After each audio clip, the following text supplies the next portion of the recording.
Warahmatullahi wabarakatuh. Halo guys, kami dari kelompok 2. Pada kesempatan ini, kami akan mempresentasikan hasil dari artikel kami yang berjudul Manajemen stres untuk pekerja kantoran dengan bahasa Indonesia sebagai media terapi pemulihan. Selamat menyaksikan.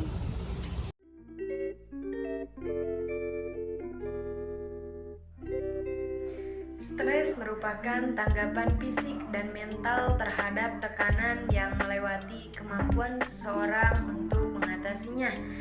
Stres dapat dipahami sebagai reaksi tubuh terhadap situasi yang dianggap mengancam, baik itu secara konkret maupun hanya dalam pikiran. Stres juga bisa dipicu oleh berbagai faktor, seperti faktor lingkungan, faktor personal, dan kondisi kerja atau organisasi. Nah, manajemen stres menjadi kunci dalam menghadapi tantangan ini dengan pemahaman bahwa stres kerja sering disebabkan oleh beberapa faktor seperti tekanan di tempat kerja, kondisi kerja, dan tuntutan hidup yang tidak sesuai dengan pendapatan pekerjaan. Bahasa Indonesia diidentifikasikan sebagai sarana penting dalam manajemen stres, baik membantu komunikasi pemulihan antar individu dan profesional kesehatan mental. Penelitian ini bertujuan untuk membuktikan bahwa penggunaan bahasa Indonesia dapat memengaruhi kelancaran komunikasi dalam berbagai konteks, termasuk dalam pemulihan stres. Metode-metode seperti mendengarkan, membaca, menulis, serta penggunaan bahasa Indonesia dalam korespondensi di tempat kerja menjadi fokus penelitian. Bahasa Indonesia dapat menjadi alat efektif dalam mengelola stres dan meningkatkan kesejahteraan di tempat kerja. Ini adalah untuk menunjukkan peran bahasa Indonesia dalam mengelola stres, baik secara langsung maupun sebagai alat dalam komunikasi pemulihan. Metode penelitian yang kita gunakan yaitu metode dengan riset kualitatif. Menurut Albi Anggito pada tahun 2018, penelitian kualitatif adalah pengumpulan data pada suatu latar alamiah dengan maksud menafsirkan fenomena yang terjadi, di mana peneliti adalah sebagai instrumen kunci dan peneliti melaporkan hasil penelitiannya sesuai dengan data yang didapatkan pada saat di lapangan serta dideskripsikan secara rinci. Metode pengumpulan data yang kita gunakan yaitu teknik wawancara. Adapun yang menjadi subjek penelitian ini yaitu 5 pekerja kantoran dengan jabatan dan tempat bekerja yang berbeda. Baik teman-teman, sebelum kita membahas lebih lanjut, mari kita cari tahu dulu apa itu manajemen stres. Menurut Badrianto et al. Dalam Nur dan Muki tahun 2021, manajemen stres merupakan sebuah program yang dirancang untuk mengatasi stres agar lebih efektif dengan melakukan analisis dan tindakan agar dampaknya dapat dicegah. Stres yang dialami oleh para pekerja kantoran dapat dicegah dengan mengembangkan interaksi sosial dan kerjasama di dalam pekerjaan. Memperbaiki komunikasi antar rekan kerja dapat menumbuhkan rasa terhubung antar sesama. Kondisi saling memahami dan aktif dalam memberi tanggapan antar sesama dapat mengurangi tingkat stres. Maka dari itu, saling memahami, rasa terhubung, dan rasa aman di dalam diri para pekerja kantoran merupakan hal yang penting untuk mencegah stres di dalam hidup. Selanjutnya, menurut Lunanta tahun 2019, terdapat upaya-upaya yang bisa dilakukan untuk mengelola stres. Yang pertama adalah berpikir positif tentang hal yang membuat pikiran individu terganggu. Jadi, pikiran yang mengganjal kita kurangi kekhawatirannya dan kita gantikan kepada pikiran-pikiran positif sehingga aktivitas dan pekerjaan kita tidak terganggu dan pikiran dan hati menjadi lebih tenang. Yang kedua, memberi waktu pada diri sendiri untuk melaksanakan hal yang individu suka. Contohnya adalah melaksanakan hobi seperti mendengarkan lagu, membaca puisi, membaca novel, atau menulis catatan harian yang mana hal tersebut dapat lebih mengekspresikan diri individu. Dan yang terakhir, berpikir realistis terhadap apa yang ingin individu capai. Sebagai manusia, memiliki mimpi merupakan hal yang penting, namun mimpi tersebut haruslah yang bisa dicapai, sehingga dalam mencapainya tidak terlalu sulit dan tidak menjadi beban yang berat bagi individu. Selanjutnya, teman-teman, ada istilah yang dinamakan work-life balance yang menjadi kunci kesehatan mental di dalam pekerjaan. Apa itu work-life balance? Jadi, di antara kehidupan pribadi dan kehidupan pekerjaan adalah seimbang. Tidak ada salah satu sisi yang lebih berat atau dominan. Mengapa hal tersebut menjadi kunci di dalam kesehatan mental? Karena apabila salah satu sisinya lebih besar akan menimbulkan banyak dampak negatif. Contohnya seperti apabila kehidupan pekerjaan kita lebih dominan akan menimbulkan stres seperti beban-beban pekerjaan yang terlalu berat dan terlalu banyak. Dan juga sebaliknya, apabila kehidupan pribadi kita lebih dominan, kita cenderung akan lebih fokus kepada kesenangan diri dan lupa terhadap tanggung jawab kita di dalam pekerjaan. Jadi, keseimbangan antara kehidupan pribadi dan kehidupan pekerjaan adalah hal yang penting karena apabila hal tersebut tidak diperhatikan akan menimbulkan stres. Teman-teman, di dalam konteks manajemen stres untuk pekerja kantoran, bahasa Indonesia memainkan peran penting sebagai media terapi pemulihan. Menurut Goris Kerap tahun 2004 di dalam Aini tahun 2019 menjelaskan bahwa bahasa adalah alat komunikasi antara anggota masyarakat berupa simbol bunyi yang dihasilkan oleh alat ucap manusia. Berdasarkan hal tersebut, apabila kita memahami lebih dalam, bahasa merupakan hal yang penting di dalam pekerjaan karena di dalam pekerjaan terdapat arahan dan komunikasi antara atasan dan bawahan ataupun bawahan kepada atasan yang mana komunikasi dan interaksi tersebut akan mempengaruhi tercapainya tujuan dari suatu perusahaan. Apa saja urgensi bahasa Indonesia di dalam manajemen stres? Jika kita berbicara mengenai manajemen stres, maka akan merujuk pada pengelolaan stres yang mana salah satu caranya adalah mengupayakan komunikasi yang efektif. Pertama, bahasa Indonesia sebagai bahasa ibu. Karena bahasa ibu berarti bahasa Indonesia merupakan bahasa pertama, bahasa yang paling dimengerti, bahasa yang paling fasih untuk pekerja kantoran. Dan yang kedua, bahasa Indonesia sebagai fasilitator pengembangan komunikasi yang efektif. Apabila antara rekan kerja memahami bahasa Indonesia dengan baik, nanti dampaknya itu adalah instruksi-instruksi dan diskusi-diskusi mengenai permasalahan di kantor akan lebih mudah untuk disampaikan. Dan yang ketiga adalah bahasa Indonesia sebagai media untuk mengolah stres di lingkungan kantor. Jadi, bahasa Indonesia, khususnya karya-karyanya yang berbahasa Indonesia dapat dijadikan sebagai media untuk mengolah stres seperti dengan mendengarkan lagu atau membaca puisi, novel, atau juga menulis dalam berbahasa Indonesia seperti menulis catatan harian. Baik, selanjutnya yaitu pembahasan mengenai hasil wawancara. Ada beberapa pertanyaan yang kita ajukan kepada narasumber.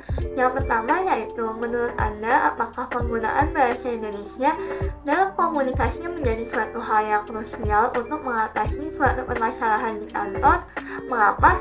Dan apakah ada contohnya? Berdasarkan berbagai pendapat narasumber, penggunaan bahasa Indonesia dalam komunikasi di kantor dianggap sebagai suatu hal yang krusial dalam mengatasi permasalahan. Bahasa Indonesia tidak hanya memperkuat hubungan antara karyawan dengan atasan, memungkinkan penyampaian ide, gagasan ataupun keluhan dengan lebih jelas. tetapi juga menjadi bahasa persatuan yang menghubungkan seluruh pegawai tanpa terpengaruh oleh perbedaan latar belakang ataupun faktor sara. Dalam konteks masyarakat Indonesia, bahasa Indonesia dipandang sebagai bahasa yang umum digunakan dalam berkomunikasi, baik secara formal maupun non-formal, sehingga memudahkan dalam memecahkan masalah di kantor. Selain itu, mengingat latar belakang yang beragam dari para karyawan, penggunaan bahasa Indonesia menjadi suatu keharusan sebagai alat komunikasi yang dapat dipahami oleh semua pihak. Selain itu, bahasa Indonesia juga digunakan dalam perintah dari atasan, baik secara lisan maupun tertulis. Masuk ke pertanyaan yang selanjutnya. Apakah bahasa Indonesia merupakan bahasa yang lebih mudah digunakan dalam mencapai kelancaran sebuah komunikasi dalam bentuk lisan? Berdasarkan berbagai jawaban dari narasumber, dapat disimpulkan bahwa bahasa Indonesia memang lebih mudah digunakan dalam mencapai kelancaran komunikasi lisan. Hal ini disebabkan oleh beberapa faktor, antara lain karena bahasa Indonesia adalah bahasa resmi dan bahasa sehari-hari yang digunakan. Hampir seluruh masyarakat Indonesia menggunakan bahasa Indonesia baik dalam situasi formal maupun non-formal, terutama dalam bentuk komunikasi lisan. Meskipun terdapat beberapa bahasa daerah di Indonesia, bahasa Indonesia sebagai bahasa kesatuan lebih mudah dipahami dan telah dipelajari secara luas oleh masyarakat. Oleh karena itu, dalam lingkungan kantor yang mayoritas dihuni oleh orang Indonesia, penggunaan bahasa Indonesia menjadi kunci untuk mencapai kelancaran komunikasi. Pertanyaan yang selanjutnya yaitu bentuk karya seni bahasa Indonesia apakah yang sering Anda nikmati? Apakah puisi, novel, lagu, ataupun yang lainnya? Berdasarkan jawaban narasumber, karya seni berbahasa Indonesia yang sering dinikmati meliputi berbagai bentuk, namun lagu menjadi favorit yang paling umum disebutkan. Beberapa juga menyebutkan kesukaan terhadap puisi, novel, atau kombinasi dari kedua bentuk tersebut. Sebagai contoh, lagu Pemuja Rahasia dari Sheila on 7 dan puisi yang berjudul Aku Ingin karya Sapandi Djoko Damono disebutkan sebagai karya seni berbahasa Indonesia yang dinikmati. Selain itu, ada juga yang menyebutkan lagu sebagai cara untuk mengatasi stres di kantor dan mengembalikan suasana hati menjadi lebih baik. Apakah dengan mendengarkan atau membaca karya seni bahasa Indonesia dapat dijadikan sebagai terapi pemulihan stres? Berdasarkan jawaban narasumber, dapat disimpulkan bahwa mendengarkan atau membaca karya seni berbahasa Indonesia dapat dijadikan sebagai terapi untuk pemulihan stres. Beberapa alasan yang disebutkan termasuk kemampuan karya seni seperti lagu dan novel dalam memberikan motivasi, mengurangi tingkat stres, dan menyediakan kata-kata penyemangat atau pengingat. Contoh konkret yang disebutkan adalah mendengarkan lagu yang membuat diri lebih termotivasi dan bahagia, membaca novel yang penuh dengan motivasi, serta kemampuan dalam karya seni menjaga fokus pikiran. Dengan demikian, karya seni berbahasa Indonesia dapat menjadi salah satu bentuk terapi yang efektif untuk pemulihan stres. Pertanyaan selanjutnya, apakah Anda pernah melakukan terapi pemulihan stres dengan cara menulis dalam bahasa Indonesia seperti buku harian atau catatan-catatan pribadi? Berdasarkan jawaban narasumber, beberapa mengaku pernah melakukan terapi pemulihan stres dengan menulis dalam bahasa Indonesia seperti membaca buku harian atau mencatat catatan pribadi. Mereka menyatakan bahwa menulis seperti ini memberikan kesempatan untuk menyampaikan keluh kesah tanpa harus mendengarkan saran atau kritikan dari orang lain, sehingga dapat membantu melepaskan kegelisahan yang dirasakannya. Meskipun beberapa menyatakan bahwa mereka lebih memilih cara lain, seperti mendengarkan lagu atau membaca puisi. Namun beberapa lainnya mengaku bahwa mereka pernah melakukannya, meskipun jarang. Dengan demikian, menulis dalam bahasa Indonesia dapat menjadi salah satu metode yang efektif untuk mengatasi stres bagi beberapa individu. Oke, jadi di sini kepada hasil wawancara selanjutnya, di sini ada pertanyaan, mengapa Anda memilih hal tersebut sebagai sarana pemulihan? Oke, jadi berdasarkan jawaban narasumber, alasan memilih hal tersebut sebagai sarana pemulihan yang beragam ini karena beberapa ini memilih mendengarkan lagu atau membaca puisi. Kenapa?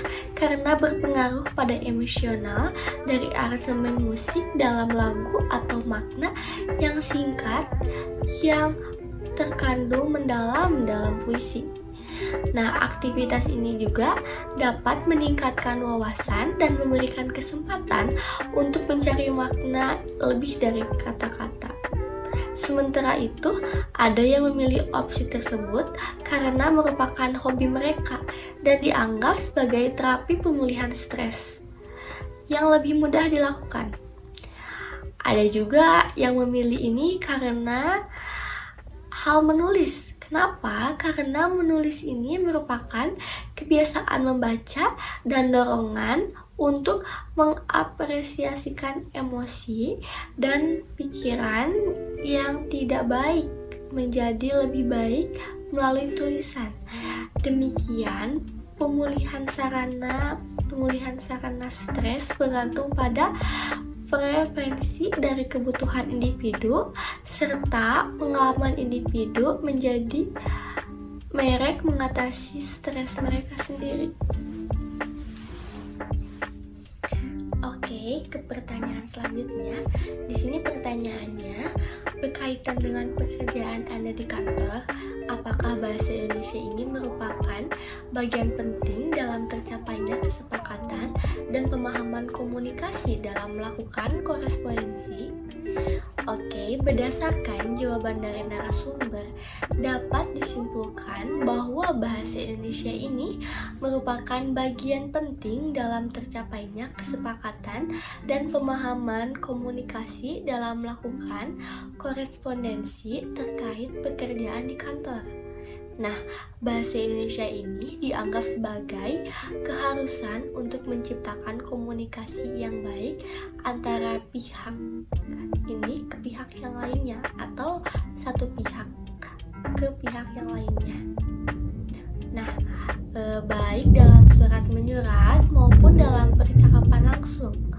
Nah, komunikasi yang baik dalam bahasa Indonesia ini memungkinkan terhubungnya relasi yang lebih baik dalam konteks internal perusahaan maupun dalam hubungan eksternal dengan klien dan pemasok.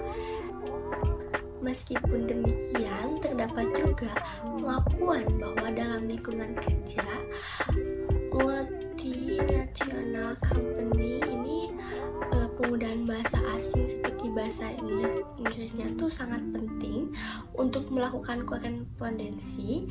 Namun dengan mayoritasnya staf yang merupakan orang Indonesia, penggunaan bahasa Indonesia juga memudahkan untuk berkomunikasi dengan konsumen dan memastikan bahwa pemahaman terhadap sebuah peraturan atau informasi dan perintah yang disampaikan. Dengan demikian, bahasa Indonesia menjadi bagian integral dalam efektivitas komunikasi di lingkungan kerja. Baik teman-teman, kali ini kita akan memasuki sesi pembahasan, di mana pembahasan kali ini kita membahasnya secara per poin, dan poin-poin ini adalah hasil dari rangkuman atau konklusi dari berbagai sumber dan narasumber. Poin pertama, bahasa Indonesia dalam suatu komunikasi merupakan hal yang krusial dalam mengatasi permasalahan di kantor karena dapat memperkuat hubungan anggota karyawan dan atasan, memungkinkan penyampaian ide gagasan dan keluhan dengan jelas dan bahasa penghubung antar pegawai dan merupakan bahasa yang umum digunakan dalam berkomunikasi.